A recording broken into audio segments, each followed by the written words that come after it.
साक्षी, आली तू? हाँ। तू ऐसा कर, पहले भांडी घस दे। हाँ ठीक है, मैं रोहन को दूध दे के आती हूँ। रोहन, अरे रोहन उठ रे। अरे ये क्या हुआ? अभी तो 8:30 भी नहीं और तू इतनी जल्दी तैयार भी हो गया, और वो भी अपने आप। अरे आई, तुम भूल जाती हो, ट्यूशन के में सरप्राइज मिलने वाला है। अच्छा बच्चू, इसलिए अपने आप इतनी सुबह उठ के तैयार हो गया। अरे दूध तो दो। आई काउंट करो। 1 2 3।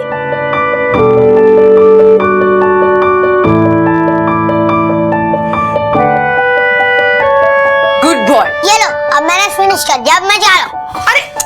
अरे रोहन बेटा, दूध तो पी ले। इतनी जल्दी कहाँ जा रहा है बेटा?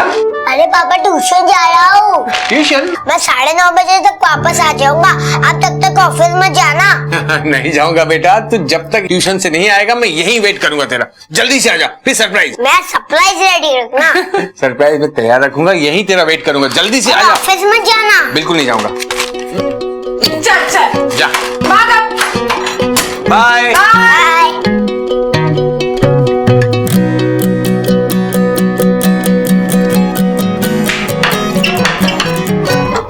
Good morning miss. अरे रोहन, आज तुम आधे घंटे पहले आ गए। तुम्हारा ट्यूशन तो 9 बजे होता है ना? आज मैं जल्दी उठ गया और जल्दी रेडी हो गया, इससे जल्दी आ गया। ओके चलो, कम इनसाइड। अच्छा यहाँ बैठ जाना, और कल तुमने जो पढ़ाई किया था ना उसे अच्छे से रिवाइज करना। मैं अभी आती हूँ।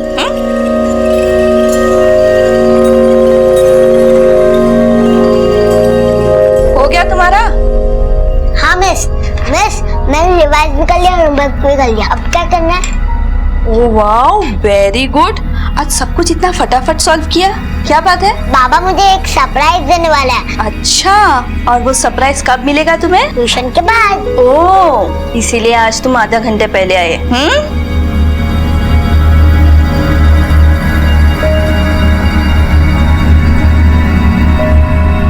वेरी गुड, आज के लिए तुम्हारा होमवर्क हो गया। अब इसे बैग में रखो। ये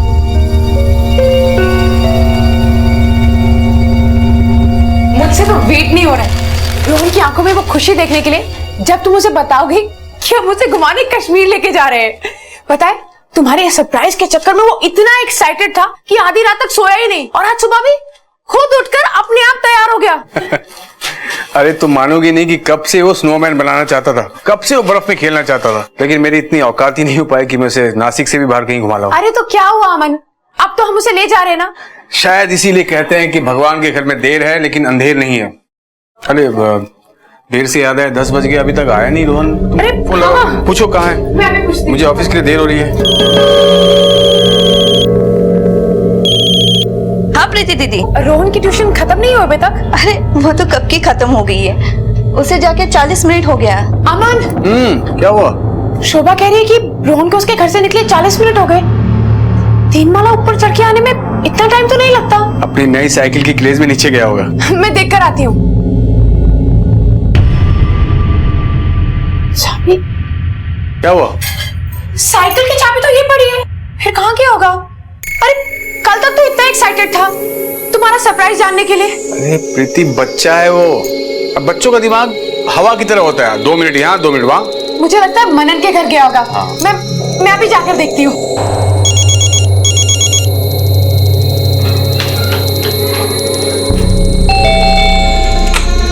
हाय पूजा। हाय। रोहन ही आया था क्या मनन से मिलने?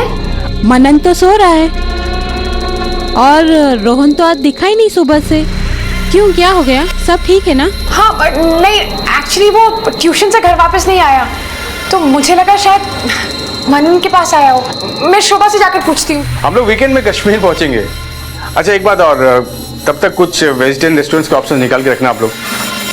अरे शोभा, अच्छा वो तो मिल गई। तुमने रोहन को कहीं जाते हुए देखा था क्या? मैंने उसे जाते हुए नहीं देखा, वो तो होमवर्क कर रहा था। उसके बाद बैग पैक करने बैठा, और तब तक मैं किचन में चली गई, और जब तक मैं किचन से आई तो जा चुका था।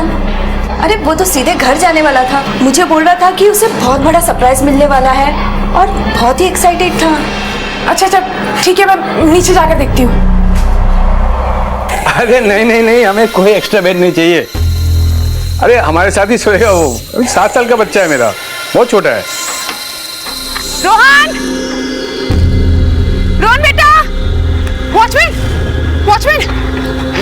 रोहन आया था क्या? देखा उसे? रोहन बाबा तो यहाँ नहीं आया। सारा दिन तो आप यहाँ बैठे रहते हो, किस लिए आपको रखा है? अरे आते जाते लोग को देखना चाहिए ना। मैम साहब हम सच बोल रहे हैं, हम यहीं पर थे, सिर्फ 2 मिनट के लिए गए थे बाथरूम करने के लिए। अरे पगार किस बात की लेते हो आप? काय झालं प्रीति? क्यों चिल्ला रही है इसके ऊपर? और इतनी घबराई हुई क्यों है? काकी वो रोहन कहीं नहीं मिल रहा है। 1 घंटा पहले शोभा के घर से ट्यूशन पढ़ के निकला था, पर अभी तक घर नहीं आया। और इससे पूछ रही हूँ कि सोसाइटी के बाहर गया है, तो बोलते हैं मुझे नहीं पता, मैंने नहीं देखा। तू घबरा मत, आ जाएगा वो। अब ऐसा तो नहीं कि तुम्हें बिना बताए कहीं खेलने चला गया हो? रोहन को खेलने का बहुत शौक है, लेकिन मुझे बिना बताए वो कहीं नहीं जाता। कुछ नहीं होता था, भरोसा रख। आइए अगर चलना लवकर। घबरा मत, वो आ जाएगा। और इसको बोल ढूंढने के लिए पूरे जहां। हाँ ठीक है काकी, हम ऐसे करो, सोसाइटी के बाहर जाकर देखो, कहीं वो बाहर ना हो। जी मैम साहब। नासिक की एक साधारण सी सोसाइटी में रहने वाले प्रीति और अमन की जिंदगी में सब कुछ सामान्य था। रोजमर्रा की घर गृहस्थी की चुनौतियां थी, कुछ पैसों की तंगी थी, लेकिन घर के चिराग 7 वर्षीय बेटे रोहन के साथ जिंदगी खुशहाल थी। लेकिन एक दिन उनका बेटा रोहन उनकी जिंदगी से कुछ रहस्यमय अंदाज में गायब हो गया। घर घर जाकर पूछा, हर जगह पता किया, लेकिन बच्चा कहीं नहीं मिला। हैरान परेशान माता पिता पुलिस के पास जा पहुंचे। आपके बच्चे को गायब हुए कितना टाइम हो गया? सर 4 घंटे से ज्यादा हो गए। हमने उसे सब जगह देखा सर, उसकी ट्यूशन टीचर के घर, पड़ोसियों के घर और उसके दोस्तों के घर भी, सोसाइटी में भी देखा सर, लेकिन वो कहीं भी नहीं। बच्चे की कोई तस्वीर? रोहन नाम है इसका।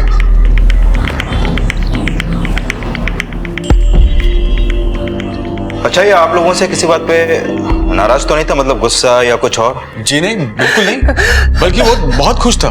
पापा पापा, कंपाउंड में इतनी अच्छी साइकिल खड़ी है कि उसका प्लास्टिक भी नहीं निकला। पापा उसका कलर भी मेरा फेवरेट है। ये तो देखना पड़ेगा किसका है। चलो अरे ना बाबा, आ रहा हूँ बेटा। चलो ना बाबा। अच्छा कहाँ से कि बताओ। चलो। अरे वाह, ये तो वाकई में बहुत खूबसूरत साइकिल है। किसकी है? पता नहीं बाबा। मुझे भी तो नहीं पता, पता करना पड़ेगा किसको इतनी अच्छी साइकिल मिल गई। शायद मुझे पता है, इसकी चाबी शायद मेरे पास है। रोहन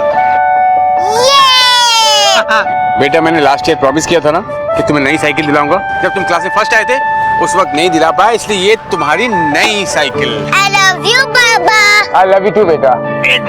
लो, ए रोहन की साइकिल, रोहन बैठा है साइकिल पे।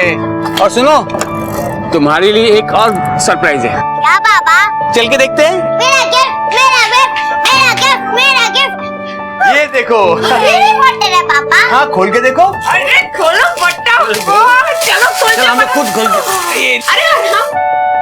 हैरी पॉटर बाबा, ये तो मेरा फेवरेट है। मुझे पता था। थैंक यू पापा। अरे लव यू बेटा, लेकिन ये तो पिछले बर्थडे का गिफ्ट है। अभी तो न्यू ईयर भी आ गए। तो न्यू ईयर का भी गिफ्ट होना चाहिए ना। हाँ। वो है टीवी के पास। रोहन, मेरा चैंपियन बेटा। देखो पापा क्या लाए रोहन के लिए। अरे वाह, ये थैंक यू पापा। लव यू बेटा। अच्छा सुनो तुम दोनों, इन सबसे बड़ा एक सरप्राइज है मेरे पास। क्या है पापा, प्लीज बताओ। आज तो नहीं बताऊंगा, मैं कल सुबह बताऊंगा। नहीं, अब बाबा का सरप्राइज है, आई को कैसे अच्छा, पता? मैं तुम दोनों को कल सुबह ही बताऊंगा। कल सुबह तो मैं ट्यूशन चले जाऊंगा और अब ऑफिस चले जाओगे। जब तक तुम ट्यूशन से नहीं आओगे तब तक मैं कहीं नहीं जाऊंगा, और सरप्राइज मैं कल तुम्हें देकर ही रहूंगा। प्रॉमिस? प्रॉमिस। 2 साल के पेंडिंग गिफ्ट्स आपने एक ही साथ दे दिए। क्या काम करते हैं आप? सर मैं कंस्ट्रक्शन साइट पर सुपरवाइजर। हम लोग मिडिल क्लास फैमिली से हैं सर। एक नौकरी ही है जिससे घर चलता है, ज्यादा कुछ अफोर्ड नहीं कर सकते हैं सर। ज्यादा कुछ अफोर्ड नहीं कर सकते तो फिर इतने सारे तोहफे कैसे दे दिए आपने? मेरी इतनी औकात कहाँ सर कि मैं कुछ गिफ्ट दे पाऊँ अपने बेटे को। आज तक एक बर्थडे गिफ्ट नहीं दे पाया उसको। वो कोल्हापुर में मेरे एक काका रहते थे जो कुछ दिन पहले गुजर गए। उनकी अपनी कोई फैमिली नहीं थी। 20 लाख वो मेरे नाम छोड़ गए। रोहन को आज तक जो खुशियां मैं दे नहीं पाया वो इसी पैसों से भरपाई हो रही थी। बहुत खुश था रोहन, कहाँ चला गया। और कितने लोग हैं जो इन पैसों के बारे में जानते हैं? I mean, कोई ऐसा भी है जिसे आपको ये पैसे मिलना अच्छा ना लगा? हाँ सर अमन के दूर का एक भाई है, वो हमारे घर आया था सर।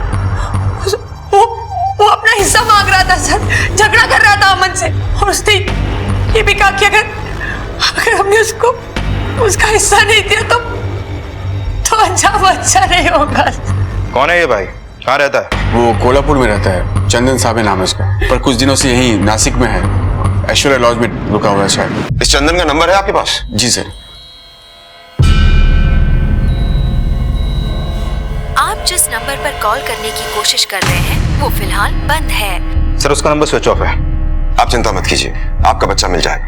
बाटे टीम तैयार करो और साइबर सेल को अलर्ट करो। देखिए, हम आपके घर का फोन टैप करेंगे। अगर आपका बच्चा किडनैप हुआ है तो किडनैपर का फोन पैसे के लिए जरूर आएगा। प्लीज हमारे बच्चे को बचा लीजिए।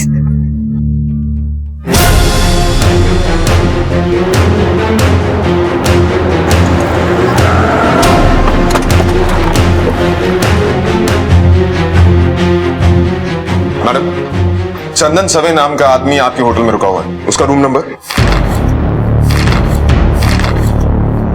सर वो तो 1 घंटा पहले ही चेकआउट कर गए। जाने के लिए उसने कोई टैक्सी या ऑटो मंगवाई होगी? हाँ सर, कैलाश उनके लिए टैक्सी लेकर आया था। कैलाश को बुलाइए। हेलो कैलाश, रिसेप्शन पे आना प्लीज। चंदन ने ये रूम बुक करने से पहले कोई आइडेंटिटी प्रूफ दिया होगा। ये लीजिए। सर ये है कैलाश। चंदन सवे ने कहां तक के लिए टैक्सी मंगवाई थी? साहब उन्होंने तो बस स्टैंड के लिए बोला था।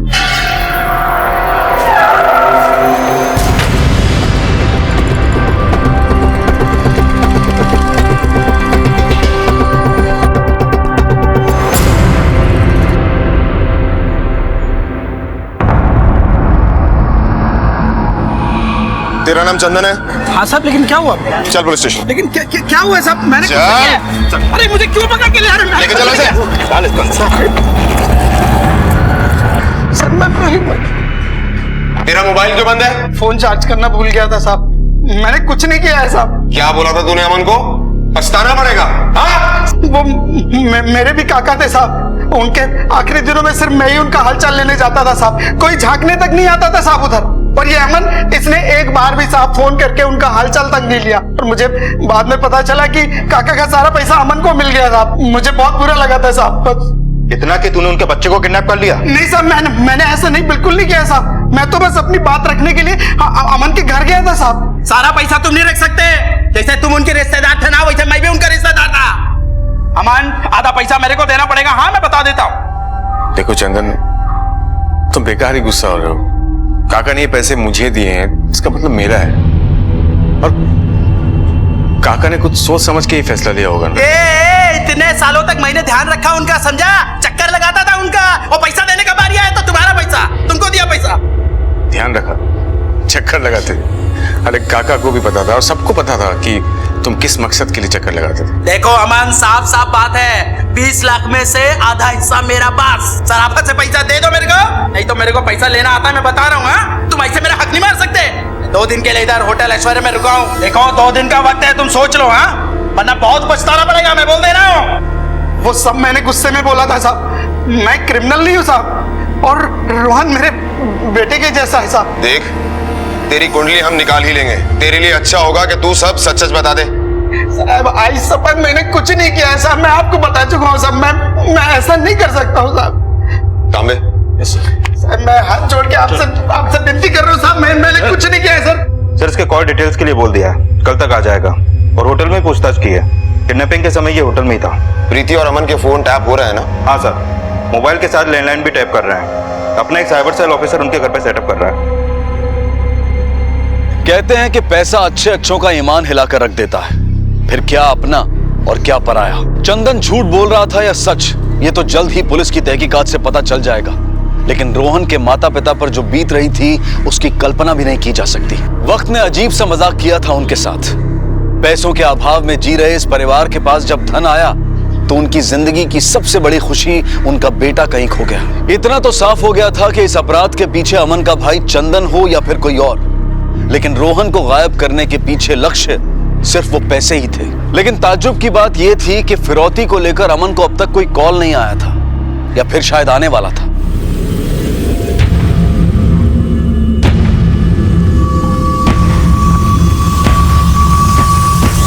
देखिए, अगर आपके मोबाइल पर फोन आता है फिर तो कोई प्रॉब्लम नहीं, लेकिन अगर लैंडलाइन पर फोन आता है फिर आपको उसे कम से कम 30 सेकंड तक बातों में उलझाए रखना होगा ताकि हमारा साइबर सेल उसकी लोकेशन ट्रेस कर सके।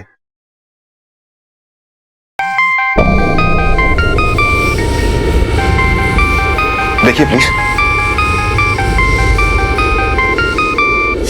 अननोन नंबर है। रिसीव कीजिए और लाउड स्पीकर पे डालिए। हेलो। हेलो मिस्टर अमन वागले। जी बोल रहा हूँ। सर मैं MNS टूर्स एंड ट्रेवल से बोल रहा हूँ। आपका होटल बुक हो गया है, वेजिटेरियन रेस्टोरेंट्स की लिस्ट भी निकाल ली है। और एक बात sir, if you want we can provide a complimentary bed also, बिना किसी एक्स्ट्रा चार्ज की। देखिए प्रोग्राम में थोड़ा सा चेंज हुआ है, हम इस वीकेंड में नहीं आ रहे, अगले वीकेंड में पक्का आएंगे हम। और हमें कोई एक्स्ट्रा बेड की जरूरत नहीं है, हमारा बेटा हमारे साथ ही सोएगा। Thank you.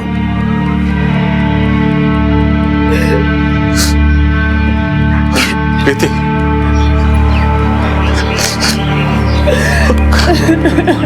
रोहन को कुछ नहीं होगा, वो आ जाएगा।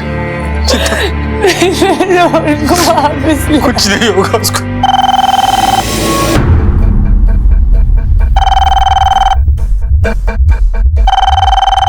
प्लीज कॉल रिसीव कीजिए और देखिए 30 सेकंड तक उसे बातों में उलझाए रखिएगा प्लीज।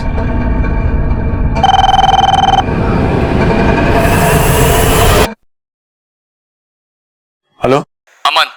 हाँ जी बोल रहा हूँ। बहुत माल आ गया ना तेरे पास, चल अभी थोड़ा ढीला कर।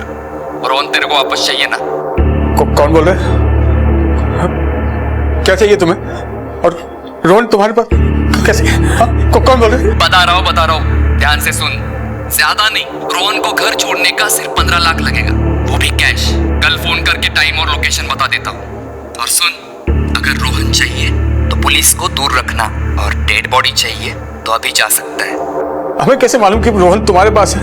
उसका टेंशन मत ले, तेरे लिए गिफ्ट भेजता हूँ ना। हेलो हेलो सर, लोकेशन तो पास का ही है, पंचवटी रोड, PCO का नंबर है।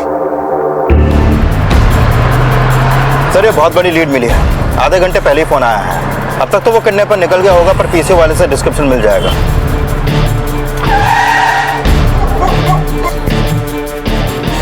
देखिए। हाँ बोलिए।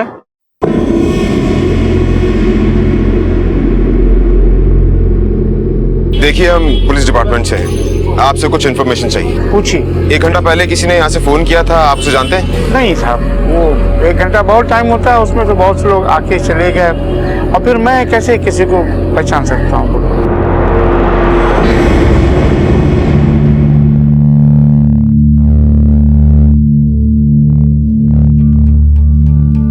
मुझे मेरा रोहन वापस चाहिए,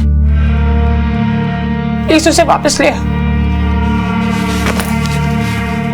पता नहीं वो कहाँ होगा, कैसा होगा, उसने कुछ खाया भी होगा या नहीं। उनको पैसे चाहिए ना, तो तुम सारे पैसे दे दो। अरे जब पैसे नहीं थे हमारे पास तब भी तो खुश थे ना हम।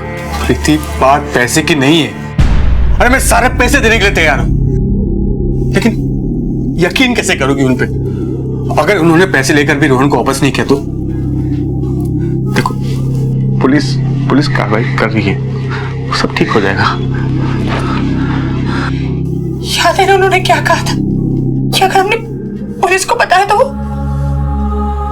हमारे रोहन को। प्रीति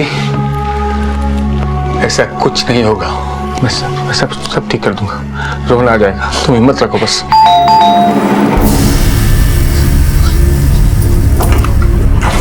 क्या कौन है यहाँ पे? तो कोई भी नहीं।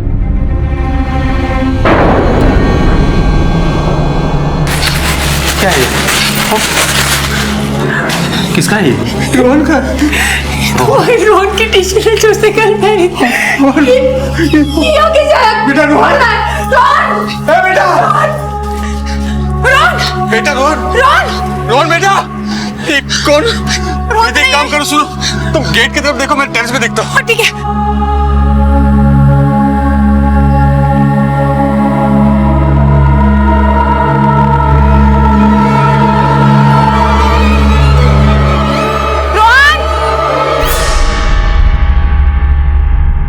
खौफ और डर का व्यापार करने वाले आमतौर पर खुद बहुत डरे हुए होते हैं। ऐसे में वो क्या कर जाएं, कुछ कहा नहीं जा सकता। रोहन का किडनैपर पैसों को हासिल करने के लिए डेस्परेट हो रहा था और इस बात का अंदाजा उसके आखिरी एक्शन से लगाया जा सकता था। लेकिन सबसे बड़ा रहस्य तो यह था कि अपराधी हाउसिंग सोसाइटी में आया, पैकेट छोड़ा, ना किसी ने उसे आते हुए देखा और ना ही किसी ने जाते हुए। पुलिस का मानना था कि हो ना हो अपराधी सोसाइटी के अंदर से ही आया था, फिर तो खोज कहीं और नहीं बल्कि अंदर ही होनी चाहिए थी।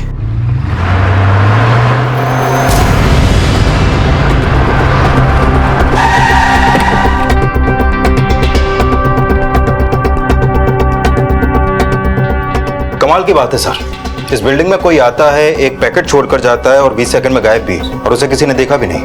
वो हमारे आसपास है, या तो वो इस बिल्डिंग में रहता है या फिर इस बिल्डिंग में काम करता है, जिसे सबने देखा है लेकिन कोई नोटिस नहीं कर पा रहा। वॉचमैन। कौन था वो? क्या नाम था उसका जो ये पैकेट छोड़ कर गया? पता नहीं साहब, हमने यहाँ पर किसी को आते जाते नहीं देखा साहब। जीता जागता आदमी आता है, पैकेट छोड़ता और निकल जाता है और तूने इसे देखा नहीं? सच बता रहे साहब, हमने नहीं देखा किसी को भी आते। और ये पैकेट कहाँ से आ गया हमको नहीं मालूम है। ये ऐसे नहीं मानेगा, डालो इसको अंदर। चल साहब, हम गरीब आदमी साहब, हमने कुछ नहीं किया साहब, छोड़ दीजिए साहब। नौकरानी का क्या नाम है? सर मीनाक्षी। उसे भी लेकर आओ। Okay sir. तेरा कहना है तू गेट से हटा नहीं, ना ही कोई बिल्डिंग में आया और ना ही कोई गया, तूने कुछ नहीं देखा। तो वो आदमी कहाँ गया जिसने ये टी-शर्ट अमन के घर के बाहर रखी? हाँ? गायब हो गया, हवा के साथ उड़ गया। बोल कहाँ गया? साहब हमको नहीं मालूम वो आदमी कहाँ गया, हम कसम खा के कहते हैं साहब।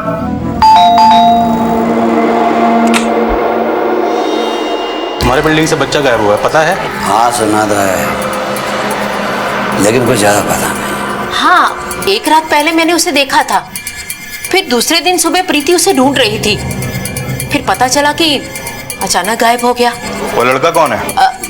ये मेरा बेटा है संजय। क्या काम करता है? अभी पढ़ाई खत्म की है, नौकरी की तलाश कर रहा है। आप रोहन को कब से ट्यूशन पढ़ा रही हैं? लगभग 1 साल से। और कितने बच्चों को ट्यूशन पढ़ाती हैं आप? 4-5 बच्चे हैं और सभी इसी बिल्डिंग के हैं। ट्यूशन पढ़ाने की कोई खास वजह? आप तो जानते हैं कि एक की कमाई से कुछ नहीं हो पाता। मतलब पैसों की प्रॉब्लम रहती है। तुझे पता था कि उनके घर में पैसा है? मुझे कुछ नहीं मालूम था साहब। जोर से बोल, एक पढ़ेगी ना, बरोबर बोलेगी, बोल जोर से। हाँ, मुझे मालूम था कि उनके घर में पैसे रखे हुए हैं। अब ये बता कि तुझे पता कैसे चला कि उनके घर में पैसा है? वो उस दिन किचन में दीदी, मेरे को थोड़ा एडवांस मिलेगा क्या? ज्यादा नहीं, सिर्फ 1000 रुपया। मेरा बच्चे को कल स्कूल से घर वापस भेज दिया। क्यों, क्या हुआ? फीस लाने के लिए। मेरा तबीयत भी ठीक नहीं है, डॉक्टर के पास भी जाना है। मैं आपको जल्दी वापस कर दूंगी। टिकट था मीनाक्षी, देती है मैं।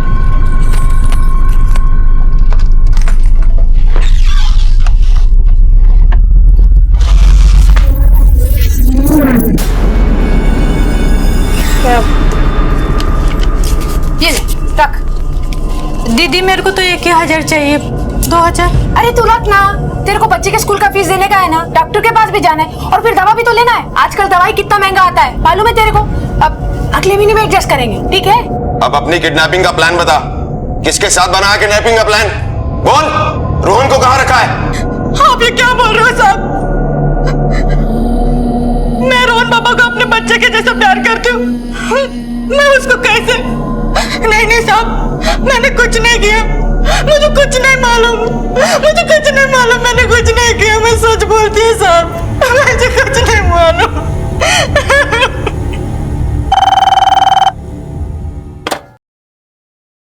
हेलो सुन, पैसा कल सुबह 11 बजे कमला मिल कंपाउंड के पास जो कंस्ट्रक्शन वाली बिल्डिंग है ना, वहां छोड़ देना और ज्यादा शाना मत बनना। पुलिस के पास गया ना तो इस बार बच्चे की टी-शर्ट नहीं, उसका सर भेजूंगा, समझा क्या? नहीं, मेरे बच्चे को कुछ मत करना प्लीज। मैं पैसे लाऊंगा कल, मैं कमला मिल जाऊंगा, पैसे लाऊंगा। प्लीज मेरे बच्चे को कुछ मत करना please. Hello hello hello sir, बच्चे को मारने की धमकी दे रहा सर, कुछ कीजिए सर। You don't worry. पता लगा? यस सर, इस नंबर से फोन आया था। इस नंबर की कुंडली निकालो पाटिल। सर देखिए मिस्टर रावल, प्लीज आप हमारे साथ कोऑपरेट कीजिए। हम ऐसा जाल बिछाएंगे कि वो बच नहीं पाएगा। हम हर हाल में उसे पकड़ लेंगे। पैसे का बैग तैयार कीजिए प्लीज। नहीं, हमें आपकी कोई मदद नहीं चाहिए। जाइए आप हमारे घर से। अमन, अमन बोलो इनको कि जाए हमारे घर से। प्रीति समझो। अमन तुम समझ क्यों नहीं रहे हो? उन लोगों ने मना किया था पुलिस को बताने के लिए। वो मार देंगे हमारे रोहन को। देखिए आपके बच्चे को कुछ नहीं होगा, हम उसे बचा लेंगे। हम सिविल ड्रेस में जाएंगे, बिल्कुल ऐसे। उन्हें पता नहीं लगेगा कि हम पुलिस वाले हैं। मुझे कुछ नहीं सुनना, उनको पैसे चाहिए ना, हम दे देंगे। आप जाइए हमारे घर से बस। सर कुछ कीजिए सर। जैसे मैं हाँ काम ले बोल। ठीक क्या हुआ सर? आप दोनों को हमारे साथ पुलिस स्टेशन चलना होगा। पुलिस स्टेशन क्यों? चलिए।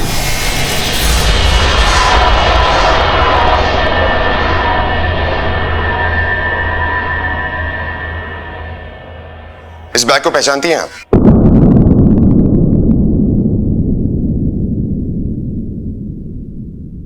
आज सुबह शहर के बाहर गांव के कुछ लोगों को तालाब के किनारे एक सूटकेस मिला। जब उन्होंने उसे खोला तो उसमें बच्चे की डेड बॉडी थी। ये बैग उसके साथ था।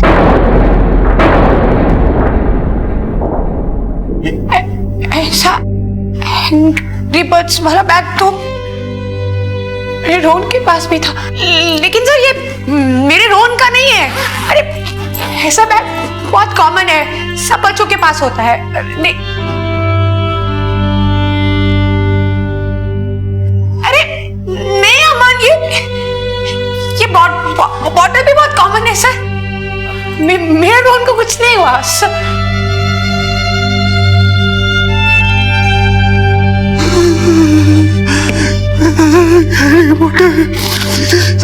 मैंने अपने बच्चे को गिफ्ट दिया था।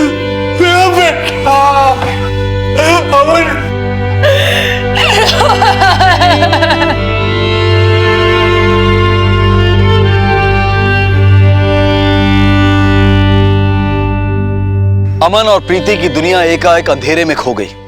उनके जीवन का चिराग बुझ गया।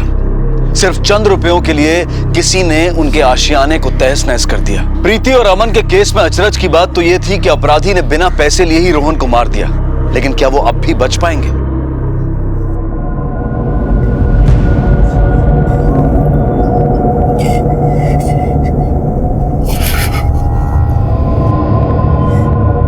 देखिए मैं आप लोगों का दर्द समझ सकता हूं, लेकिन मेरी आप लोगों से यही रिक्वेस्ट है कि हमें आगे बढ़ना चाहिए। देखिए किडनैपर्स को इस बारे में नहीं पता कि पुलिस को रोहन की बॉडी मिल गई है। वो पैसे लेने के लिए जरूर आएंगे और ये एक अच्छा मौका है उन्हें पकड़ने का। प्लीज समझने की कोशिश कीजिए। अब क्या फायदा सर, इससे क्या हमारा रोहन फंसा जाएगा? हमारी जिंदगी तो खत्म हो गई सर। रोहन वापस नहीं आएगा। मेरा रोहन वापस नहीं आ सकता तो क्या, कम से कम उन गुनहगारों को तो सजा मिलेगी जिसने मेरे बच्चे को इतनी बेरहमी से मार डाला, वो भी चंद पैसों के लिए। नहीं, जैसा मेरे बच्चे के साथ हुआ वो मैं किसी और के साथ नहीं होने दूंगी, कभी नहीं होने दूंगी। हम आपको जाना होगा, जो हमारे रोहन के साथ हुआ वो किसी और बच्चे के साथ नहीं होना चाहिए, कभी नहीं होना चाहिए। तुम जाओ अमन, तुम्हें जाना होगा, तुम्हें जाना चाहिए। हमारे रोहन के साथ हुआ किसी और के साथ नहीं होना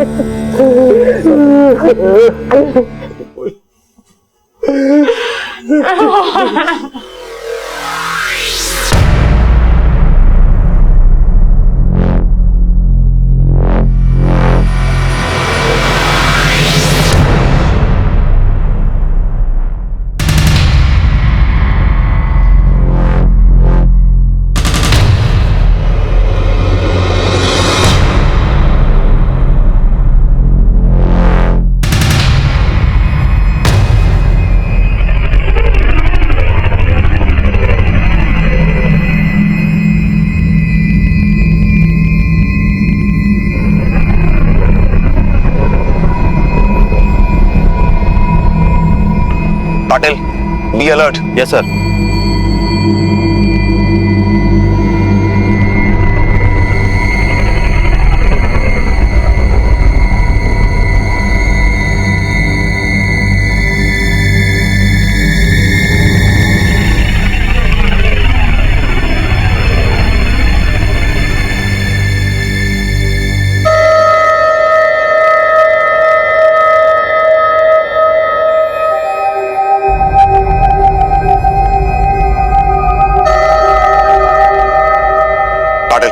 मुझे नहीं लगता कि अब वो किडनैपर आएगा। Let's move. Okay sir.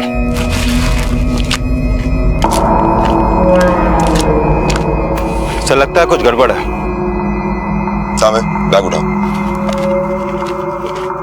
Patil, उसे पता कैसे चला कि हम लोग वहां पर हैं? वरना मुझे कोई रीजन समझ में नहीं आ रहा उसके बैग वहां से ना उठाने का। सर जिस मोबाइल से फिरौती के रकम के लिए फोन आया था वो प्रीपेड कार्ड था और उस कॉल के बाद से वो नंबर ऑफ है। सर रिकॉर्ड से पता चला है कि इसी नंबर से धुले जिला के अंबेडकर नगर में किसी से 3 बार बात हुई है और जिस व्यक्ति से बात हुई है सर उसका नाम महेश नाइक है और ये है उसका डिटेल्स।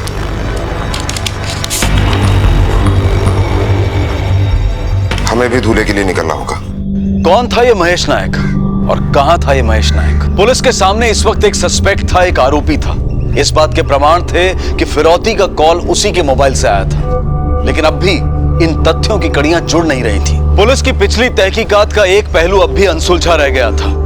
प्रीति और अमन के घर के सामने वो पैकेट कोई सोसाइटी के अंदर से ही छोड़कर गया था। तो क्या ये महेश नाम का सस्पेक्ट उस वक्त सोसाइटी में ही मौजूद था? अपराधी और कानून के बीच में अब शायद कुछ ही लम्हों और कुछ ही कदमों का फासला रह गया था।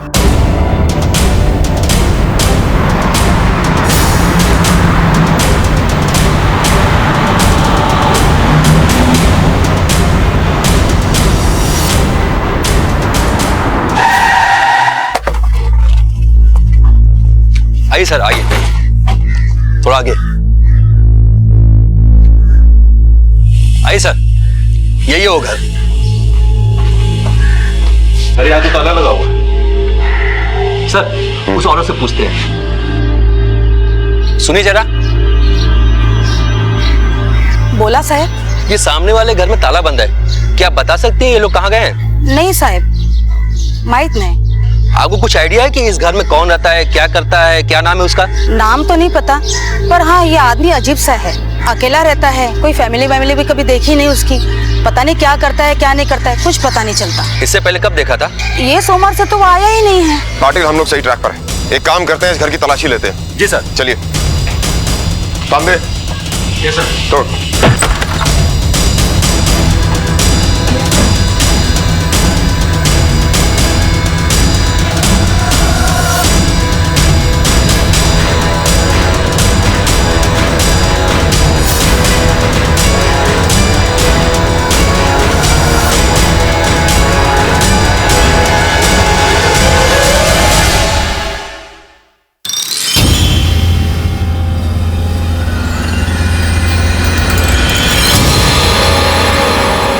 ये आदमी तो पाटिल, इस आदमी को मैंने उसी बिल्डिंग में देखा है।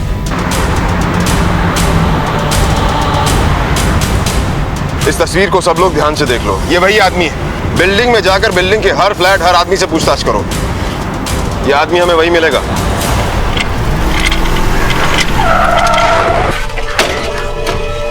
किसे देख, नहीं रहता है क्या ये? ध्यान से देख, कभी तो देखा होगा तूने ऐसे।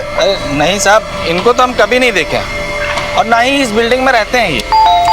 हमें आपके घर की तलाशी लेनी है।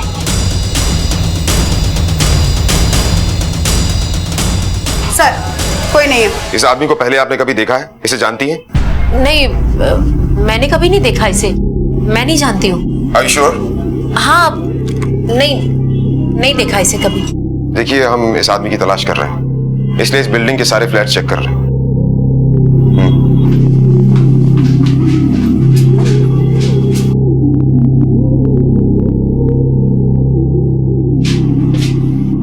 नहीं है।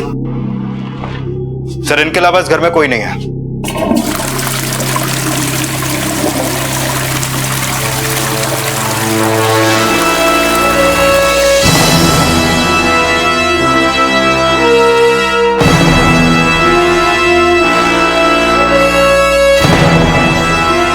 पकड़ो इसे। अरे सर, सर पढ़ने क्या लगा? चार इधर। सर मेरी सर मेरी बात तो। तुझे देखा नहीं कभी, जानती नहीं। इसे भी लेके चलो। चलो।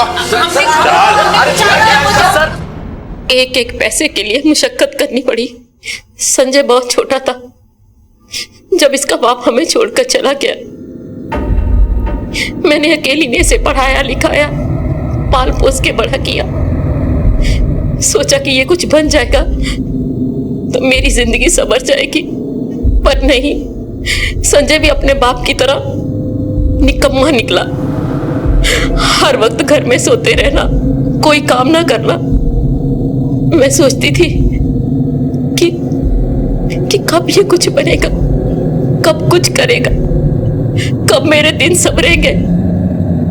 फिर हमें ये पता चला 4 महीने हो गए, अभी तक पगार नहीं मिली। कहा ना तुझे, तेरा अगला पिछले महीने का ना सब हिसाब चुकता कर दूंगी। बस नहीं दिया ना तो मैं भी बोल देती हूँ, मैं आपका काम छोड़ दूंगी। एक आप हो और एक वो प्रीति दीदी, हर महीने की पहली तारीख में मेरे हाथ में पगार रखती है।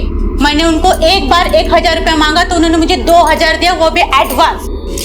ये रख दीदी, मेरे को तो 1000 चाहिए। 2000? अरे तू रख ना, उनके पास बहुत पैसा होगा, हमारे पास नहीं है। जितना ज्यादा पैसा है ना उनके पास, उतना बड़ा दिल भी है उनका। उनके पास इतना पैसा कहाँ से आएगा? उनके कोई काका 20 लाख रुपए छोड़ गए। इतने सालों तक मैंने ध्यान रखा उनका, समझा? देखो अमन, साफ साफ बात है, 20 लाख में से आधा हिस्सा मेरा पास। बता दो ये सब मैंने किया। मैंने ही मारा रोहन को। मुझे पता था रोहन 9 बजे ट्यूशन में जाता है, इसलिए मैं उसका इंतजार कर रहा था पहले से। और जैसे वो आया मैंने उसे। हे रोहन, इधर आ, तेरे को कुछ दिखाना है। नहीं, मुझे बाबा के पास जाना, मुझे देर हो रही है। पापा ने मेरे लिए सरप्राइज रखा है। वही तो तुझे दिखाना है, तेरे पापा भी यहीं पे। चल आजा आजा, जल्दी आजा। हमें मजबूरन उसे मारना पड़ा क्योंकि वो हमें पहचान रहा था और कोई चारा नहीं था हमारे पास। क्यों मारा बच्चे को? मैंने मारा सर। क्या मारा बच्चे को? संजय का फोन आया था मेरे को साहब। संजय बोल रहा हूँ। हाँ संजय बोल रहे, क्या हुआ? एक बच्चे की बॉडी को ठिकाने लगाना है। अरे हारे, पन तुम लोग उधर क्या लफड़ा किए जो मतलब? और वो सब कुछ छोड़ यार, तुझे पैसे चाहिए कि नहीं? अरे करने का रे, तो जल्दी जल्दी यहाँ पे आ। वो संजय मेरे को इस काम का 5 लाख रुपया देने वाला था। मेरे को भी पैसों का जरूरत था साहब। उसको बॉडी को ठिकाने लगाने के लिए जगह की तलाश थी साहब, तो मैं उसको ताला वाली जगह पर लेकर गया था।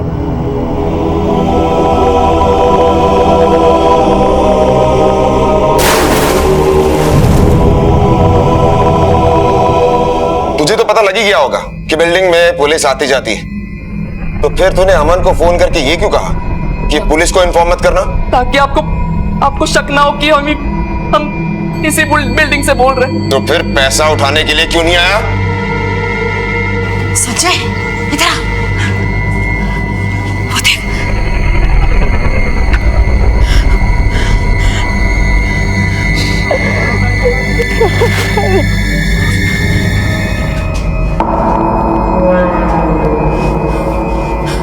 मतलब बॉडी मिल गई इनको, अब सब खत्म हो गया, कोई पैसा वैसा नहीं मिलेगा, सब भूल जा।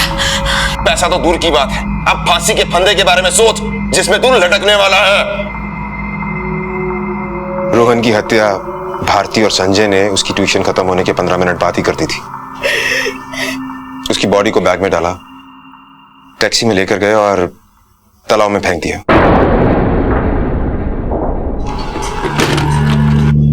आइए चलना लवकर। थाम रे, एते आ जाएगा वो। हाँ घबरा मत, वो आ जाएगा। देखा था,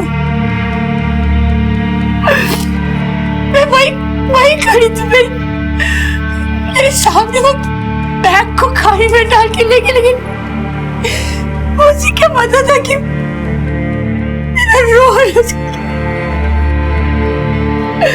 मैं कुछ नहीं कर सकी,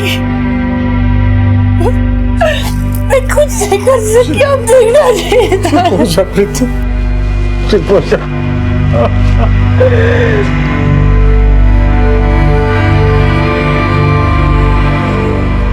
किसी की जलन और विकृत मानसिकता ने प्रीति और अमन का संसार उजाड़ दिया। किस्मत ने अमन को अपने बच्चे की ख्वाहिशें पूरी करने का मौका दिया था, लेकिन किसी के लालच ने उससे वो मौका भी छीन लिया। महेश भारती और संजय पर आईपीसी की धारा 302 के तहत हत्या के लिए धारा 361 के तहत अपहरण के लिए और धारा 120B के तहत सबूत मिटाने के लिए मुकदमा चल रहा है। अब मैं अनूप सोनी आपसे विदा लेता हूं। फिर मुलाकात होगी अगले एपिसोड में एक और चौंका देने वाले केस के साथ। तब तक अपना और अपने परिवार का ख्याल रखें और देखते रहें क्राइम पेट्रोल डायल 100। सबक एक को, सीख हम सबको। जय हिंद।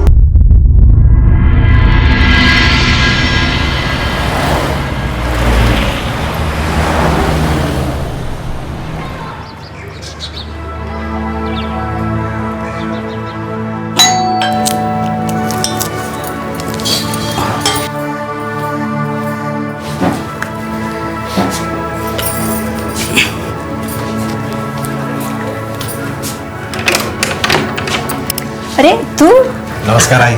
काम पे नहीं गया? हाँ जाना ना, बाद में जाना है। आ जा। आई हाँ अभी ना बहुत हो गया तेरे घुटने का। हाँ। इस महीने ऑपरेशन करा डालो। हाँ रे करा लूंगी। हाँ और नहीं तो क्या। ये रिमोट किधर रखा है? देख वहीं कहीं होगा। मिला? हाँ मिला। ये आई मस्त कड़क चाय पीने का मन हो रहा है। तो बना रहा 2 कप इलायची डाल के। मैं बनाता हूँ, बैठो। बिना चीनी वाली। हाँ?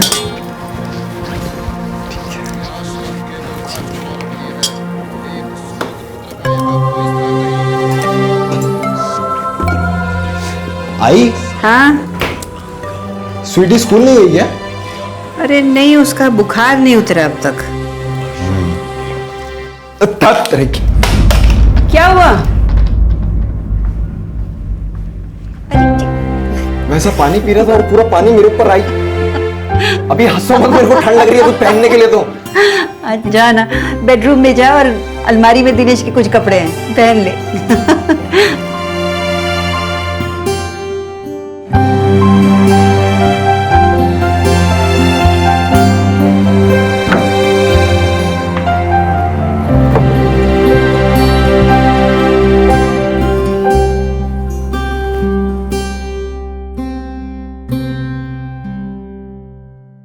सोनू मामा, आप यहाँ क्या कर रहे हो? ये तो पापा की टी शर्ट है ना?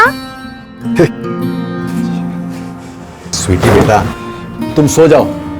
उठी क्यों? हाँ ओहो अभी बुखार है। सुनो मैं तुम्हारे लिए खीर बना रहा हूं अभी, ठीक है? गुड गर्ल, सो जाओ।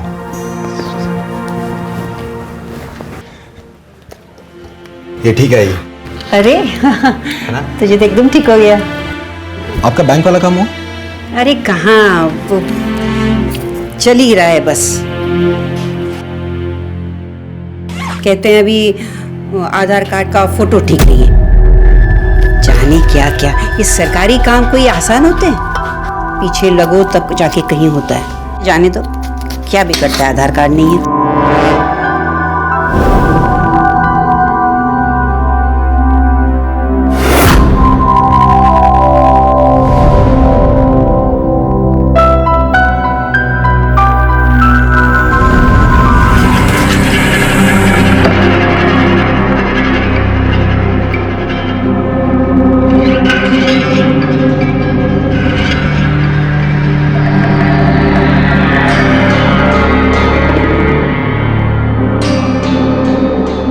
अरे दादा प्रीमियम भरा की नहीं गए? Hello hello. हाँ अरे पॉलिसी लैप्स हो जाएगा, बाद में हमको मत बोलना कि हम नहीं बोला। अब जल्दी जाके प्रीमियम भर दो।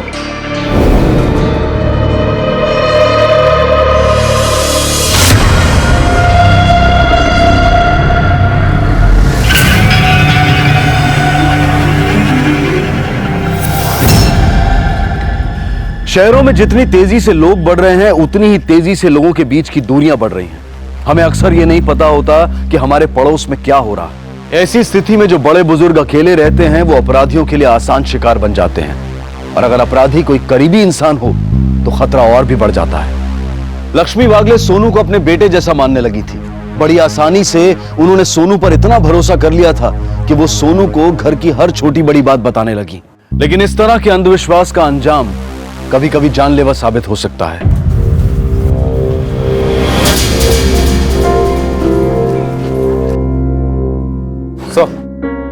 हाँ, पता किया फोन किसने किया था? सर, एक मिस्टर चैटर्जी हैं, उन्होंने फोन किया था। पाटिल, बाकी लोग का स्टेटमेंट लो। चलो उस चैटर्जी को मिलते हैं। ये रहे मिस्टर चैटर्जी। नमस्कार सर। नमस्कार। आपने फोन किया था? है सर, वो बच्ची स्वीटी लक्ष्मी की पोती थी और उसकी माँ श्वेता 7 महीने पहले ऑफ हो गई। तब से वो अपनी नानी के ही साथ रहती थी। नहीं सर, स्वीटी के बाप दिनेश वो तो अलग रहता था। लक्ष्मी और दिनेश में पट्टी नहीं थी और सास और दामाद में तो आए दिन रात झगड़ा होता था। सर, 3-4 महीने पहले दिनेश 3 नंबर के एक फ्लैट में शिफ्ट हुआ है। उसके बाद लड़ाई थोड़ा कम हुआ है, नहीं तो ये रोज का ही था सर। तो अभी फिलहाल में किसी नए आदमी को इनके यहाँ आते जाते देखा है? ना सर। एक मिनट सर। सर, हम दोपहर में फोन पे किसी से बात कर रहा था तो अचानक एक औरत भागती हुई सीढ़ियों से छत की तरफ चली गई। अब ये औरत कौन थी हमको मालूम नहीं था।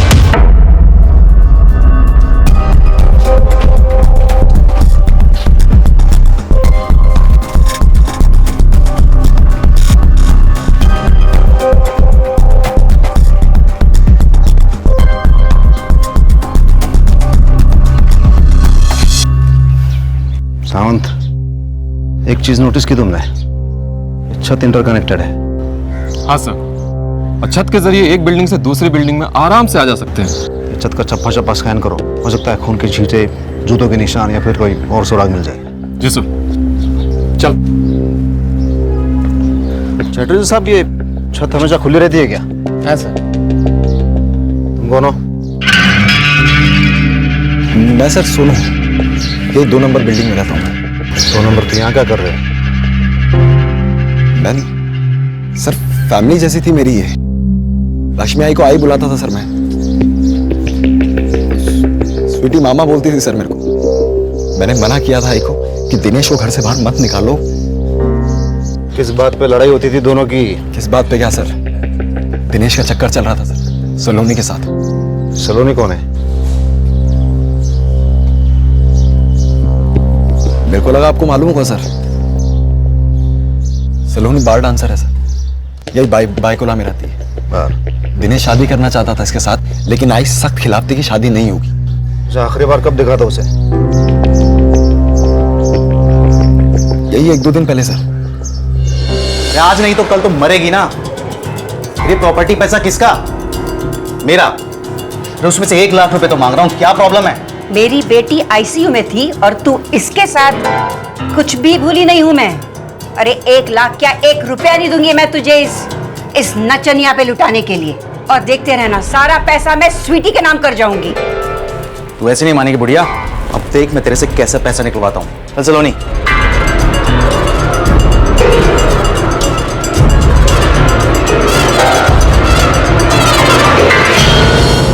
पता नहीं सर दिनेश को क्या मिला, सब लोगों को मारकर।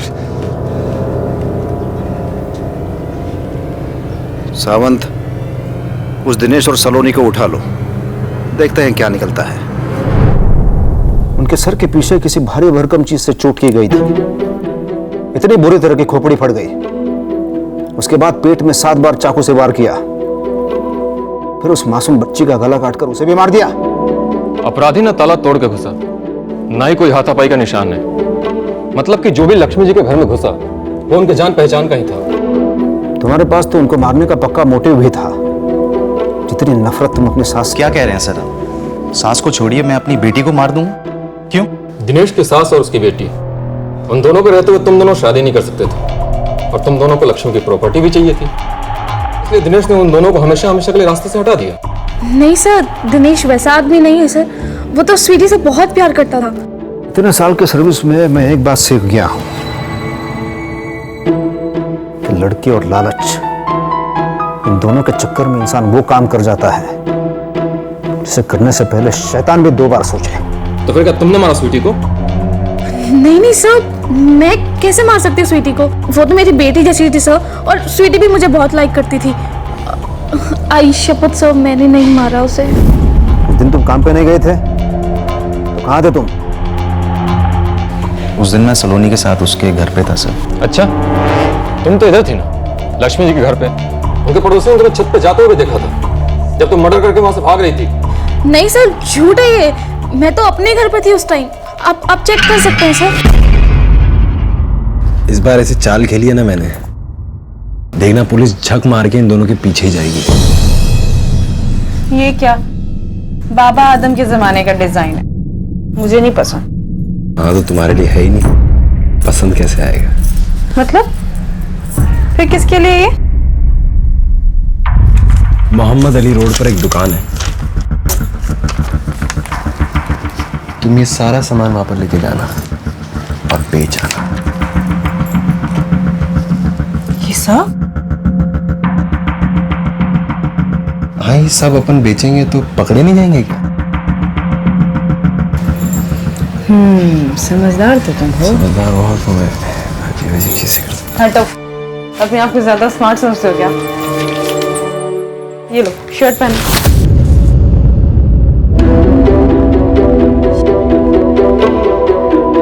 जल्दबाजी में गलती कर दी ना दिनेश राव। देखो तुम्हारी टी शर्ट मिल गई उस बिल्डिंग के पीछे कचरा पट्टी से, और स्वीटी और लक्ष्मी जी के खून के निशान भी है इस पे। क्या नहीं? टी शर्ट मेरा ही है सर ये, और जब से घर शिफ्ट किया 5 महीने पहले तो टी शर्ट वहीं पे रखा था आई की अलमारी में। देखो ये कहानी किसी और को सुनाना, समझा? वरना हलक में हाथ डालकर सच्चाई निकलवा लूंगा। आखिरी बार पूछ रहा हूं, सच बता। सर मैं सच बोल रहा हूं सर, पिछले 5 महीने से टी शर्ट मैंने नहीं पहना, आई शपथ।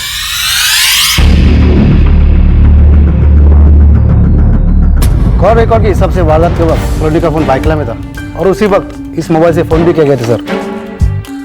इसका मतलब सर चैटर्जी ने जिस लड़की को भागते हुए देखा था वो सलोनी नहीं थी। उनका एलिबाई क्रॉस चेक करो, पता करो क्या ये लोग वाकई में उस वक्त भाईकाला में थे या फिर ये पुलिस को भटकाने की चाल है।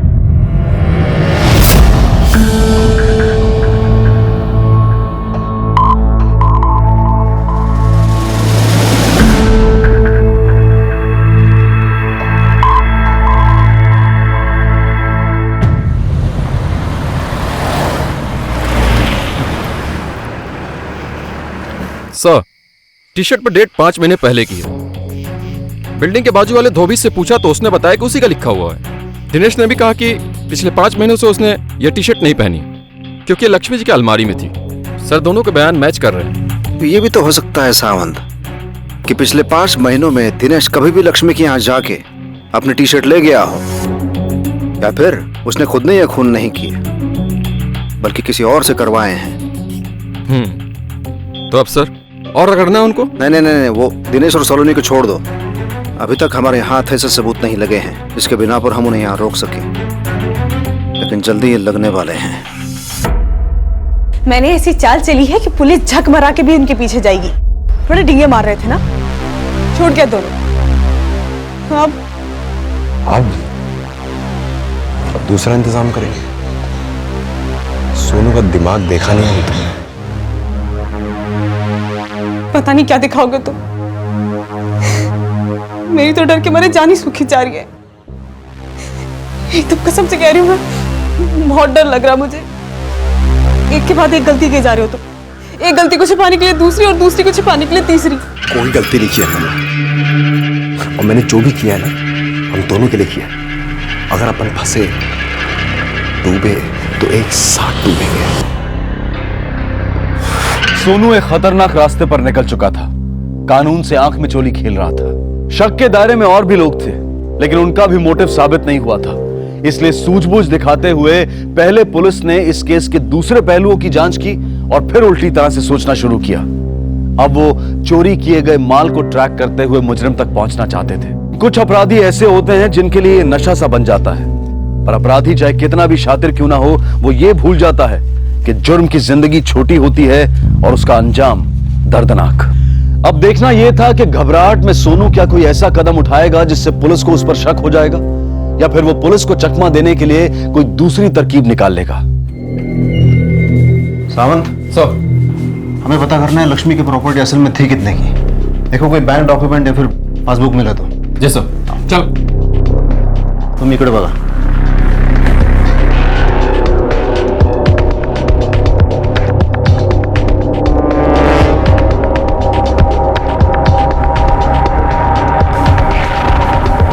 हाँ सावंत. कुछ नहीं मिला सर.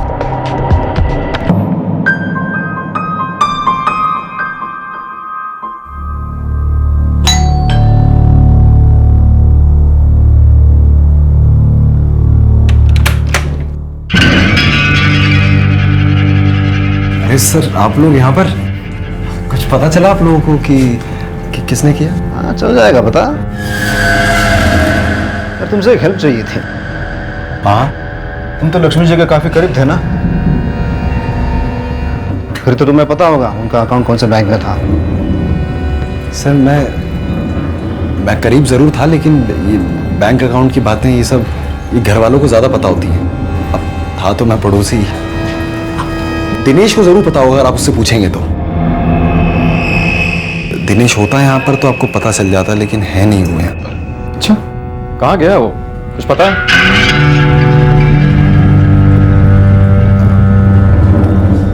सर, मालूम नहीं है कि बोलना चाहिए नहीं बोलना चाहिए. अब दिनेश है मेरे बड़े भाई जैसा, लेकिन पैसे लोगे मुंह खोलने के? नहीं सर, ऐसा कुछ नहीं है. बस बात इतनी सी है कि दिनेश जिस हिसाब से रात को यहाँ से चोरी चुपके निकला था, काफी डाउटफुल लग रहा था वो. आपको ना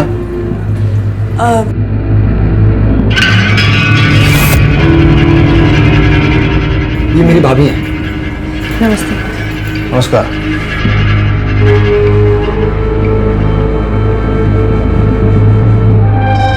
यार सोनू, काफी महंगा शौक है तुम्हारे यहाँ.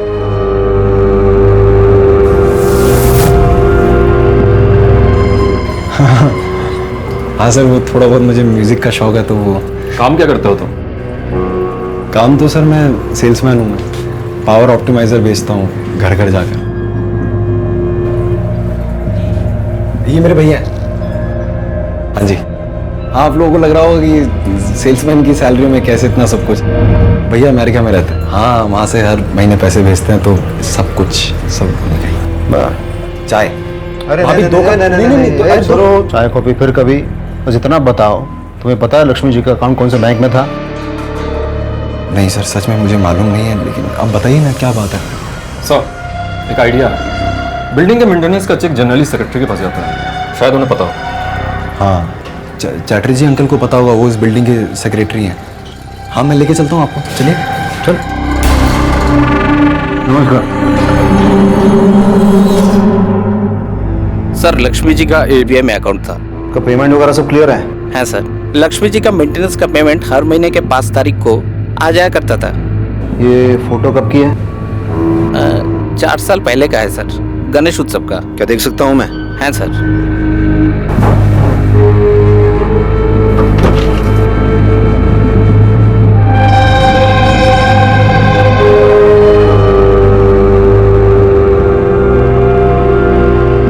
देख रहे हो सावंत, कितने सारे गहने पहने हैं. हाँ सर, जितना हमें इनके घर से बरामद हुआ उससे कम 5 गुना ज्यादा. इस फोटो को हम रख रहे हैं. ठीक है सर. अच्छा, बैंक मैनेजर से बात करो और पूरा डिटेल निकालो. धन्यवाद. और हाँ, इस फोटो को एनलार्ज करो आप. जितने भी गहने लक्ष्मी जी ने पहने हैं उनके डिजाइन का प्रिंट आउट निकालो और सारे सुनार और ज्वेलरी शॉप वालों को दिखाओ जो हमारे लिस्ट में है.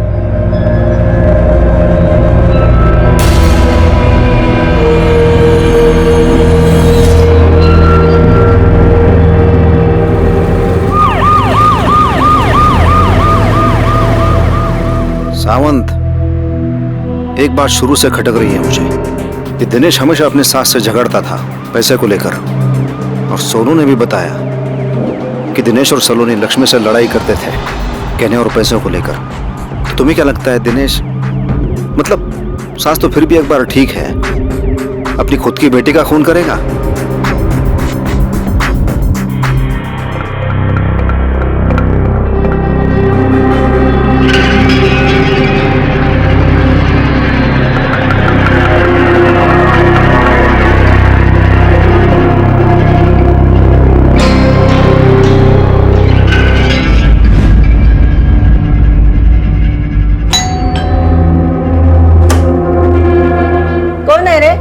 स्वीटी केबल कंपनी से आया। अच्छा आजा। सलोनी मैडम है क्या? नहीं रे, वो तो बाहर गई है। क्या काम था? वो मेरे को फोन किया मैडम ने, कह रही थी कि केबल का प्रॉब्लम है, कुछ चैनल नहीं चल रहा। तो चेक कर लेना, मेरा मराठी चैनल भी क्लियर नहीं दिखता है। मैं अभी बराबर चेक करता हूँ। हाँ मौसी पानी मिलेगा क्या? हाँ देती हूँ।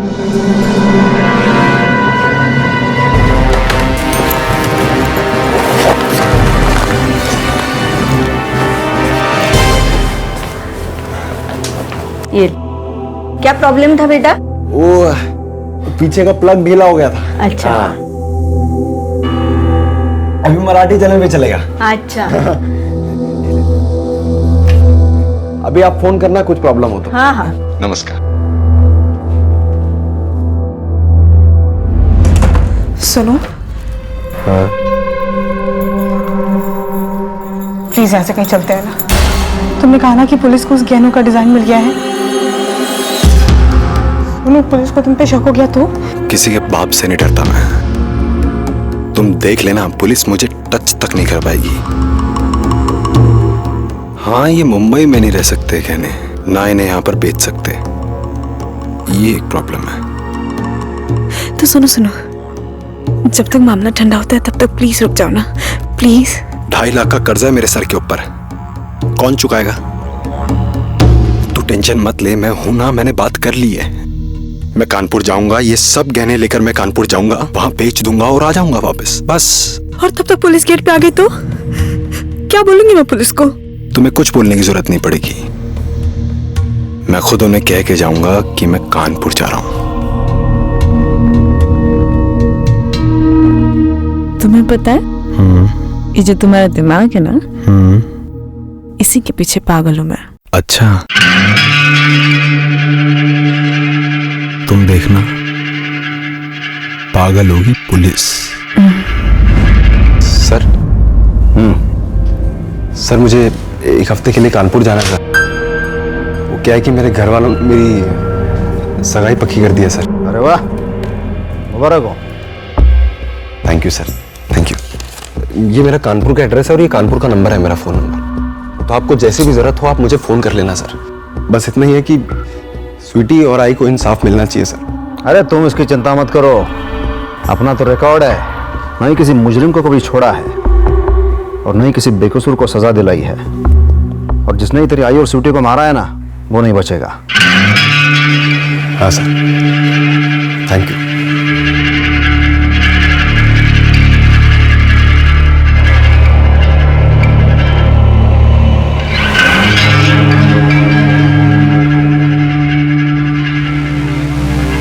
हाँ आमिर भाई, हाँ मैं कह रहा हूँ कि सब सेट हो चुका है। हाँ मैं आज शाम की ट्रेन से आ रहा हूँ। हाँ खुदा हाफिज़। क्योंकि सोनू हमेशा पुलिस से 2 कदम आगे चल रहा था, इसलिए पुलिस के पास उसके खिलाफ कोई सबूत नहीं था जिसकी बिना पर वो उसे जाने से रोक पाते। सोनू जानता था कि किसी भी मुजरिम के जुर्म का पहला सबूत उसका डर होता है, इसलिए उसने डंके की चोट पर पुलिस स्टेशन में जाकर अपनी सारी जानकारी दे दी ताकि उस पर किसी भी तरह का शक न जाए। लेकिन वो ये भूल गया था कि जुर्म अपने निशान पीछे छोड़ ही जाता है और उसका यही ओवर कॉन्फिडेंस उसे पकड़वा सकता था। सोनू अपनी आगे की प्लानिंग में लग गया। पुलिस की तफ्तीश भी जोरों पर थी। यह एक ऐसा पेचीदा केस था जिसमें हत्या और चोरी दोनों हुई थी, लेकिन पुलिस के हाथ अब तक कोई पुख्ता सबूत नहीं लगा था। सर, मेरी बैंक मैनेजर से बात हुई। उन्होंने बताया कि 3 दिन पहले लक्ष्मी ने अपना पूरा अकाउंट खाली कर दिया। टोटल 8 लाख कैश और 50 तोले सोना, सब कुछ निकाल लिया। ये उसका पर्सनल अकाउंट है? सर ये उनकी बेटी श्वेता का अकाउंट है, जिसका नॉमिनी श्वेता का हस्बैंड दिनेश था। फिर कुछ 7 महीने पहले श्वेता ने दिनेश को हटा के अपनी मां लक्ष्मी को नॉमिनी बना दिया। श्वेता की डेथ के बाद से लक्ष्मी इस अकाउंट को हैंडल करती है। मुझे लगता है सावंत श्वेता को दिनेश और सलोनी के अफेयर के बारे में पता चल गया होगा। जी सर, श्वेता बीमार थी और उसे इस बात का डर था कि उसके जाने के बाद स्वीटी का क्या होगा, इसलिए उसने दिनेश को हटा के अपनी मां को नॉमिनी बना दिया। और इस बात पे दिनेश लक्ष्मी से भिड़ गया और उसने उसे धमकी दी, तो लक्ष्मी डर गई, तो उसने फैसला किया कि वो अपना बैंक ही बदल देगी। और इस बात की भनक दिनेश को भी लग गई। तो सारी थियरीज दिनेश की तरफ ही इशारा कर रही हैं। सिर्फ एक पक्के सबूत की जरूरत है, कत्ल का वो हथियार या फिर चोरी का माल। दिनेश को उठाते हैं फिर से। सर आप लोग क्या हुआ सर? चलो अच्छा है तुम यहाँ आओ। घर की तलाशी लेनी है। क्यों सर, अब क्या हुआ? सर बट हुआ क्या है?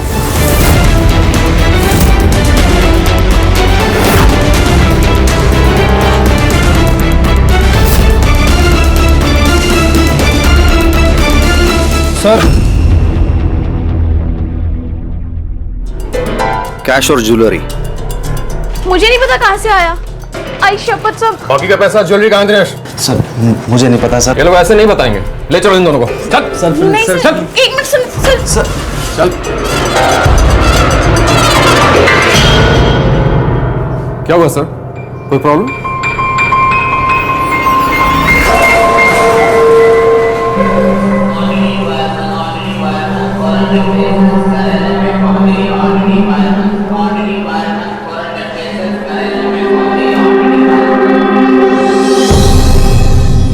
सर हमने कुछ नहीं किया, हमें कोई फंसाने की कोशिश कर रहा है सर। और सारे सबूत और गवाह तुम दोनों के खिलाफ हैं।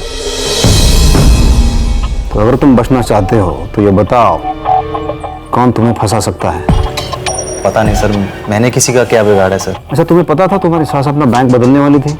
नहीं सर, वो मुझे कुछ नहीं बताती थी। आई को मुझ पे एक पैसे का भी ट्रस्ट नहीं था। जरूरत पड़ने पे कभी उन्होंने मेरी हेल्प नहीं की, लेकिन बाहर वालों की हमेशा वो हेल्प करती थी। बाहर वाले? हाँ सर, सोनू, वो 2 नंबर की बिल्डिंग वाला। आई ने खुद उसको 5-6 बार पैसे उधार दिए हैं, वो भी 10-20 हज़ार करके। लेकिन वो सोनू क्यों पैसे उधार मांगने लगा? उसका भाई तो अमेरिका से पैसे भेजता है ना उसके लिए। भाई का कोई आइडिया नहीं है सर, लेकिन इतना पता है कि वो बिल्डिंग में हर दूसरे आदमी से उधार लिया करता था। आई को उस पर बहुत ट्रस्ट था। सावन, मुझे सोनू की पूरी हिस्ट्री और ज्योग्राफी चाहिए।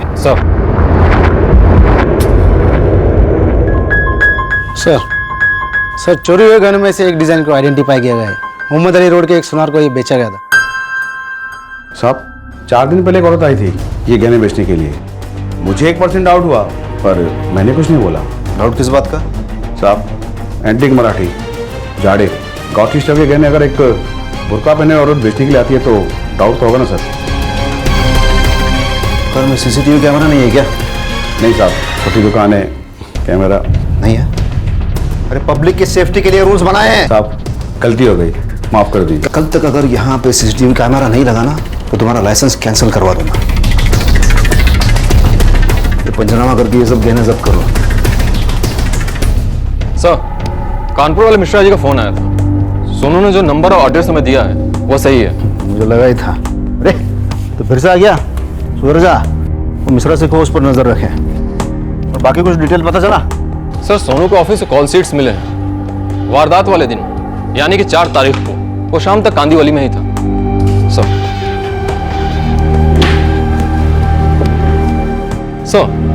रजिस्टर में जो टाइम दर्ज है उसके हिसाब से जिस वक्त मर्डर हुआ उस वक्त उसने 2 सेल भी किए, तो मर्डर कैसे कर सकता है? कहीं हम गलत तो नहीं जा रहे सर? उसका बैंक डिटेल चेक किया तुमने? पिछले 1 साल का बैंक स्टेटमेंट्स निकलवाए हैं। एक बड़ी ही इंटरेस्टिंग बात सामने आई सर।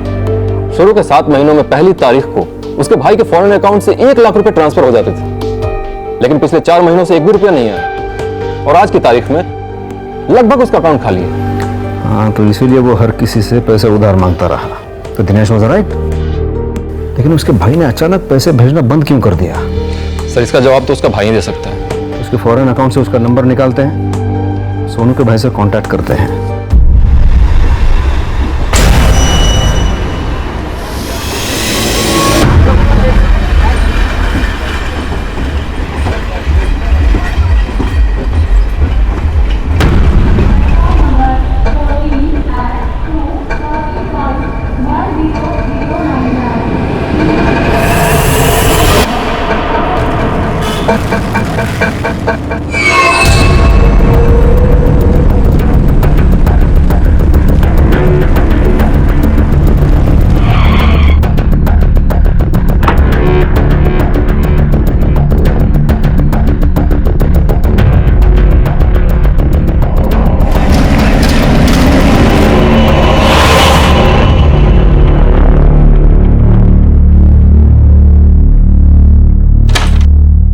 प्रणाम।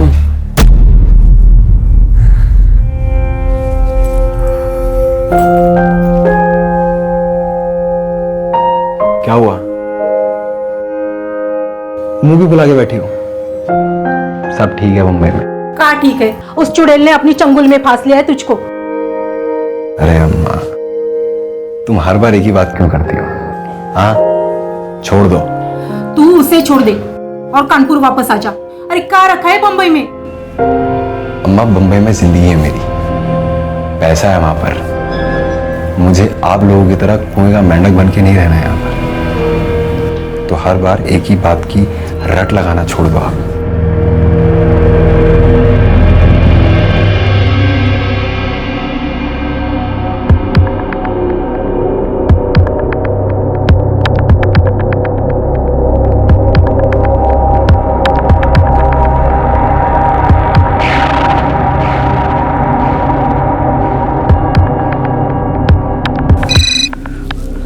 हेलो। हाँ आमिर भाई, सोनू बोल रहा हूँ। माल चेक किया क्या? हाँ भाई, चेक कर लिया, पूरे 12 लाख का है। कानपुर में मेरे भैया भाभी का एक अकाउंट है जिसको आज तक अपन ने इस्तेमाल नहीं किया। तो आप एक काम करना, उसी में पैसा डलवा दो। ठीक है भाई, हो जाएगा। बस बैंक का डिटेल मुझे मैसेज कर दो। करता हूँ मैं, ठीक है।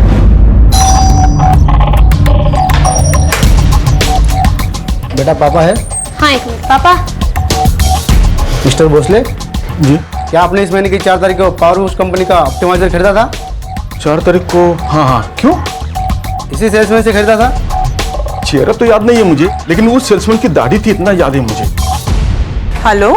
हाँ शीतल, सगाई की डेट्स फिक्स हो चुकी है परसों, और सब कुछ ठीक रहा ना तो मैं तरसों तक मुंबई आ जाऊंगा मैं। अच्छा ठीक है, अपना ख्याल रखना। एक नंबर का शातिर खिलाड़ी है सो। उसने भांप लिया होगा कि शीतल का फोन टैप हो रहा है, इसलिए कोड वर्ड में उसने अपना मैसेज पास कर दिया। मैसेज? सगाई, सगाई, इसी में कोई क्लू छुपा है सावंत। सर, आपने एक चीज नोटिस की? शीतल की आवाज कांप रही थी। मेरे ख्याल से वो इस वक्त काफी टेंशन में है। जब मिट्टी गिरी हो तो खुदाई करना आसान हो जाता है। आप लोग? सर, सोनू घर पे नहीं है। सर मैडम, इसे पहचानती हो? मोहम्मद अली रोड के जिस दुकान पे तुम इसे बेचने गई थी, उसके सीसीटीवी फुटेज में हमने देखा है तुम्हें। सर, हो ही नहीं सकता, उस दुकान पे कोई सीसीटीवी कैमरा। बर। लेकिन सर, लेकिन साहब मेरी बात सुनिए। सर, इस ज्वेलरी के बारे में मैं कुछ नहीं जानती हूँ। सर एक मिनट। हाँ सर, मैं भी सेल्समैन ही हूँ। 4 तारीख को तुम ही गए थे ना कांदिवली, सोनू के बदले। 4 तारीख को बता। वो सर अपन दोनों की सेटिंग थी। दोनों में से एक का अर्जेंट कोई काम रहेगा ना, तो दूसरा उसका कॉल संभाल लेने का। तावड़े सर, इसका स्टेटमेंट लो। Perfect alibi, perfect crime. इतना परफेक्ट कि दूर दूर तक उस पर कोई शक न जाए। केस तैयार है सावंत, और गवाह भी तैयार है, और इस शीतल का कन्फेशन भी मिल जाएगा। अब इस सोनू को कोई बचा नहीं सकता, बहुत भगाया साले ने।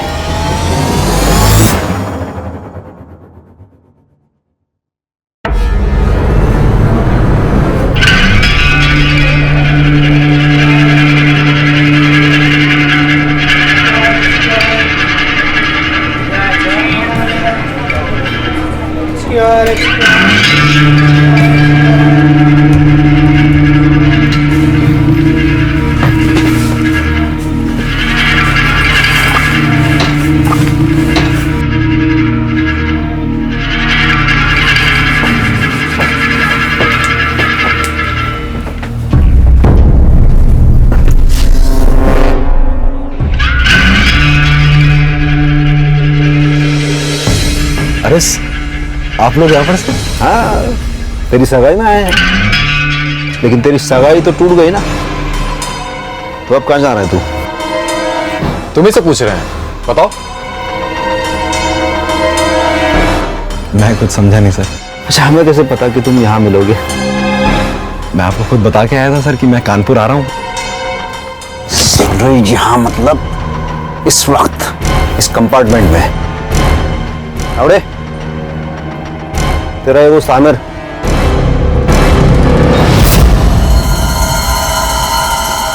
इसने तेरा टिकट बढ़वाया ना, ये भी अपने साथ मुंबई आ रहा है।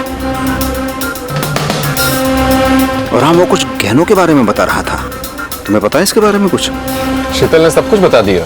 कैसे तुमने लक्ष्मी और स्वीटी का खून किया, फिर कैसे तुमने सारे गहने और पैसे चुरा लिए, और फिर कैसे बड़ी चालाकी से शक की सुई दिनेश और सलोनी की तरफ ले आए, सब कुछ। शीतल, हाँ तेरी शीतल भाभी। अरे रे रे रे रे, तेरा भाई जो है ना अमेरिका में, उससे भी बात की हमने। अपनी भाभी के साथ सो रहा था वो, मैंने खुद उसे पकड़ा है। सर मैंने कुछ नहीं किया। मैंने मना किया था उससे सर, वो मेरी सुने तब ना। सर मर्डर वाले दिन से लेकर अभी तक मैं बस उसको बचाता आ रहा हूँ और कुछ भी नहीं है। पर अब नहीं, नहीं उस औरत ने सर मेरी जिंदगी बर्बाद कर दिया सर। अच्छा, उसने किसने? मेरी भाभी सर। मैं मुंबई नया आया था सर, मुझे कुछ नहीं पता था। इस औरत ने भड़काया मुझे, मेरे अपने सगे भाई के खिलाफ मेरे को भड़काया सर। मैंने गलती की है सर, लेकिन मैं किसी का खून नहीं कर सकता सर। मैं कैसे छोटी सी बच्ची को मार सकता हूँ सर? मैं कैसे सर? अच्छा, मतलब तेरा कहना है कि शीतल ने ये खून किए हैं? मैं तो कांदीवली में था ना सर। अरे हाँ, मैं आया तो मैंने देखा। लेकिन तेरा वो दोस्त शाहिद, वो तो कुछ और ही कह रहा है। वो कह रहा है कि उस दिन वो तेरे नाम से मिस्टर भोसले को कांदिवली में ऑप्टिमाइजर बेच रहा था। तो इसका मतलब तू लक्ष्मी और स्वीटी का बेरे में से कत्ल कर रहा था। मिश्रा जी, बहुत बहुत शुक्रिया मदद के लिए। Thank you. हाँ, तो तू अब कंटिन्यू कर। मुंबई तक का लंबा सफर तय करना है, तो बहुत टाइम है अपने पास। कर शुरू। भैया ने पैसे भेजने बंदी कर दिए, और जिस तरह का मेरा रहन सहन था, खर्चे थे, पैसे कम पड़ने लगे। शीतल का खर्चा अलग। मुझे ये बात पता थी कि लक्ष्मी आई के पास काफी ज्वेलरी है। मुझे ये भी पता था कि उन्हें इस बात का डर लगा रहता है कि किसी दिन उनका दामाद दिनेश उनके सारे पैसे हड़प लेगा। इसीलिए मैंने उन्हें आइडिया दिया कि आई, तुम ना सारे पैसे, गहने वगैरह सब कुछ निकाल कर ये वाला अकाउंट बंद कर दो। एक नया अकाउंट खुलवाते हैं और उसमें डाल देते हैं, और दिनेश को हल्की सी भी भनक नहीं लगेगी। मैं खुलवाऊंगा नया अकाउंट, हो जाएगा। मैंने कहीं पढ़ा था सर कि इंसान की खोपड़ी में एक पॉइंट होता है जहां पर आप किसी कुंडे जैसी चीज या फिर किसी भारी चीज से अगर चोट करें तो याददाश्त चली जाती है। मुझे पहले ये भी ख्याल आया कि मैं इस छोटी बच्ची को कहीं दूर छोड़ के आ जाता हूँ सर, पकड़े जाने का डर। और मानना पड़ेगा, मैट्रिक फेल है ना तू? 21 साल के सेल्समैन से इस तरह के प्लानिंग की उम्मीद नहीं की थी हमने। अबे, अगर अपना दिमाग सही जगह पे लगाते तो कुछ साल और जी लेते तुम। सोनू जैसे शातिर दिमाग वाले मुजरिम पुलिस से रोज नहीं टकराते, लेकिन मुजरिम चाहे कितना भी चालाक क्यों ना हो, कहीं ना कहीं गलती जरूर कर बैठता है, और फिर उसकी बनाई हुई फर्जी कहानी ताश के पत्तों के महल की तरह एक फूंक में ढह जाती है, क्योंकि कोई भी जुर्म परफेक्ट नहीं होता। हमारे बड़े बुजुर्ग शायद अपनी तन्हाई, अपने अकेलेपन की वजह से किसी भी अनजान व्यक्ति के साथ अपने दिल का हाल बांट लें, लेकिन उनके लिए भी ये बेहद जरूरी है कि वो ऐसे किसी भी व्यक्ति पर पूरी तरह से भरोसा ना करें। साथ ही ये केस हमारे सीनियर सिटीजन्स की सुरक्षा पर एक बड़ा सवाल उठाता है। लेकिन क्या ये सारी जिम्मेदारी सिर्फ पुलिस की है? ये जरूरी है कि हम अपने आसपास में रहने वाले बड़े बुजुर्ग लोगों के बारे में जानकारी रखें और समय समय पर उनका हालचाल जानते रहें। जो माँ बाप हमारी जिंदगी बनाने में अपनी सारी जिंदगी लगा देते हैं, क्या जीवन के इस पड़ाव पर उनकी देखभाल करना हमारा फर्ज नहीं बनता? और हम ये ना भूलें कि जीवन के इसी पड़ाव पर एक ना एक दिन हम भी खड़े होंगे। अब मैं अनूप सोनी आपसे विदा लेता हूं, फिर मुलाकात होगी अगले एपिसोड में एक और चौंका देने वाले केस के साथ। तब तक अपना और अपने परिवार का ख्याल रखें और देखते रहें क्राइम पेट्रोल डायल 100। सबक एक को सीख हम सबको। जय। इस तरह के और भी एपिसोड देखने के लिए हमारे चैनल को सब्सक्राइब करें और बेल आइकन दबाना ना भूलें।